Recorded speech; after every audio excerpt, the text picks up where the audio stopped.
Hi friends, तो क्या आप जानते हैं कि आप किस जनरेशन को बिलोंग करते हैं और आपकी प्रीवियस जनरेशन कैसी थी और आपकी आने वाली जनरेशन कैसी होगी। क्या हैं उनके ट्रेड्स, क्या है उनका लाइफस्टाइल, कैसे उन्होंने पेरेंटिंग की। अगर आप क्यूरियस हैं ये सब जानने के लिए तो हमारे साथ बने रहिए आज इस वीडियो में, जिसमें हम डिस्कस करने वाले हैं डिफरेंट जनरेशन्स और उनके different trades and lifestyle and their parenting style also. Hi friends, welcome to Milap. कैसे हैं आप लोग? अच्छा लगा आप लोगों को आज फिर देखकर। जैसा कि आप जानते हैं आज की हमारी वीडियो बेस्ड है डिफरेंट जनरेशन्स के रिलेशनशिप पर और उनके डिफरेंट ट्रेड्स, कैसा उनका लाइफस्टाइल था, क्या उनका पेरेंटिंग स्टाइल था, वो सब आज हम अपनी वीडियो में डिस्कस करने वाले हैं। तो जैसा कि हम जानते हैं कि जब से ह्यूमैनिटी स्टार्ट हुई है तब से लेकर आज तक ह्यूमन डिफरेंट जनरेशन्स को बिलोंग करता रहा है। अभी जनरेशन है क्या? तो जब भी कोई पर्टिकुलर ह्यूमन रेस में कुछ इकोनॉमिकल, सोशल और उनके लाइफस्टाइल में कोई ड्रास्टिक चेंज दिखता है तब हम कहते हैं कि ये जनरेशन न्यू स्टार्ट हो गई है, ये डिफरेंट है अपनी प्रीवियस जनरेशन से।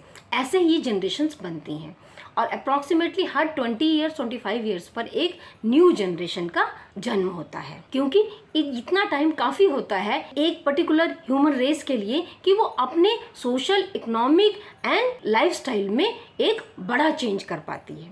तो आइए समझते हैं इसी को आज हमें इस वीडियो में। अगेन हम पूरा स्टार्टिंग से इसको नहीं ले पाएंगे बिकॉज वो बहुत ज़्यादा वास्ट और बहुत ज़्यादा बड़ा हो जाएगा। हमारी फर्स्ट जनरेशन स्टार्ट होगी 20th सेंचुरी से। तो चलिए स्टार्ट करते हैं वीडियो। तो 1900 से 1927 तक जिन लोगों ने भी बर्थ लिया उनको हम कहते हैं द ग्रेटेस्ट जनरेशन और GI। अब इनको ग्रेटेस्ट जनरेशन क्यों कहा जाता है? बिकॉज ये वो जनरेशन थी जिसने सबसे ज़्यादा प्रॉब्लम्स अपनी लाइफ में फेस किए और उन प्रॉब्लम्स और क्राइसिस को फेस करने के बाद भी जो लोग सरवाइव करते हैं उन्हीं लोगों को कहा गया द ग्रेटेस्ट जनरेशन। क्या क्या प्रॉब्लम फेस की इन लोगों ने? ये वो लोग थे जिन्होंने फर्स्ट और सेकेंड वर्ल्ड वॉर फेस की। ये वो लोग थे जिन्होंने 1918 का पैंडेमिक फेस किया।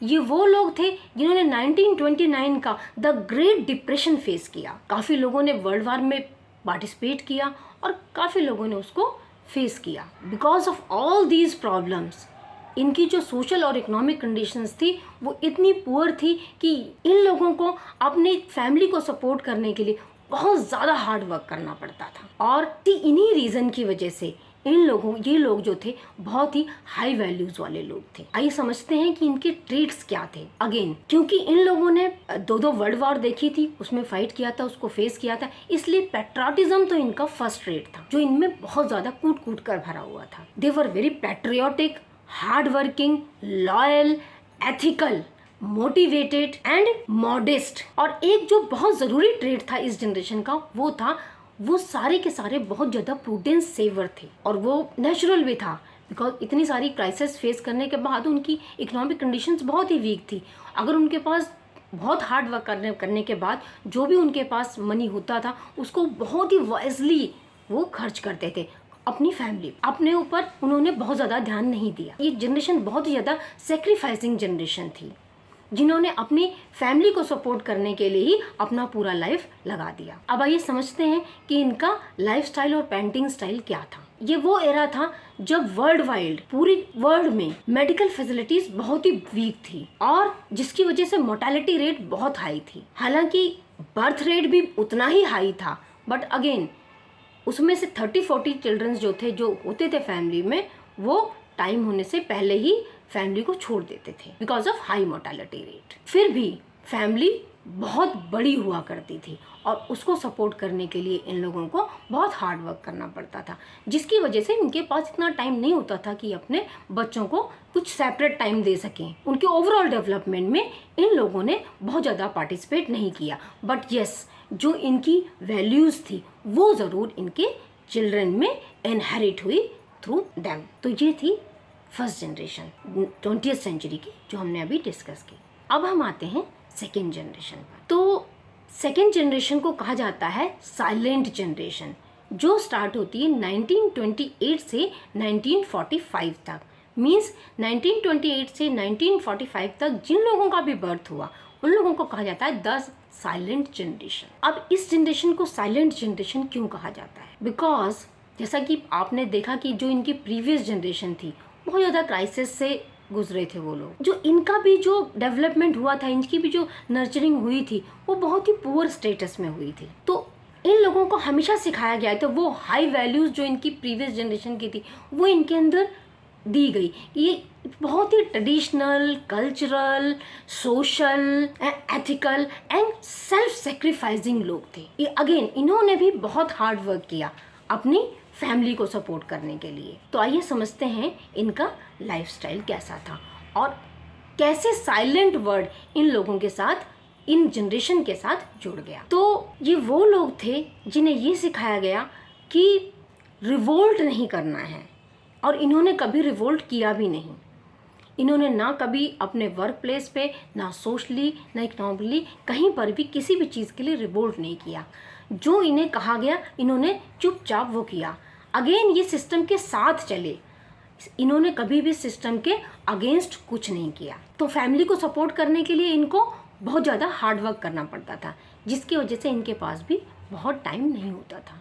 इन्होंने अपनी पेरेंटिंग बहुत ही साइलेंटली की, जैसा कि साइलेंट जनरेशन का नाम ही था, तो इन्होंने अपनी पेरेंटिंग में भी वो साइलेंट जो शब्द था उसको इम्प्लीमेंट करके ही रखा। इन्होंने अपने बच्चों को अपने जो ट्रेड्स थे, जो इनके अच्छे ट्रेड्स थे, वो देने की कोशिश की।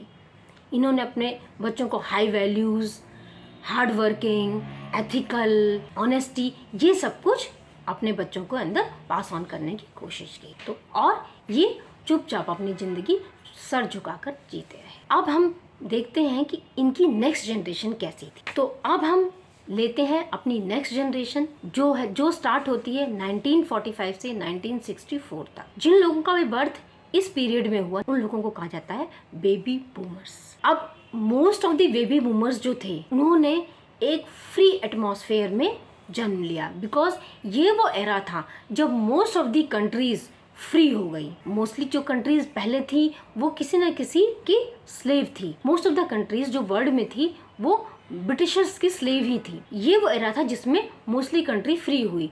तो ये वो जनरेशन थी जिसने मोस्टली लोगों ने फ्री एटमॉस्फेयर में या फ्री एयर में अपनी आंखें खोली। और अगेन ये जो भी रिसोर्सेज जिन भी कंट्रीज में अवेलेबल थे उसके अकॉर्डिंग इनको सारे रिसोर्सेज अवेलेबल हुए। ये वो जनरेशन थी जिसके टाइम पर मेडिकल फैसिलिटीज पूरे वर्ल्ड वाइड बहुत अच्छी थी। एंड बिकॉज मेडिकल फैसिलिटीज अच्छी थी इसलिए मोर्टेलिटी रेट भी बहुत कम था। अब इस जनरेशन को बेबी बूमर्स कहा क्यों जाता है? बिकॉज ये वो जनरेशन है जिसके टाइम पर वर्ल्ड वाइड मेडिकल कंडीशंस पूरे वर्ल्ड में बहुत अच्छी थी, जिसकी वजह से मोर्टेलिटी रेट बहुत कम हो गया।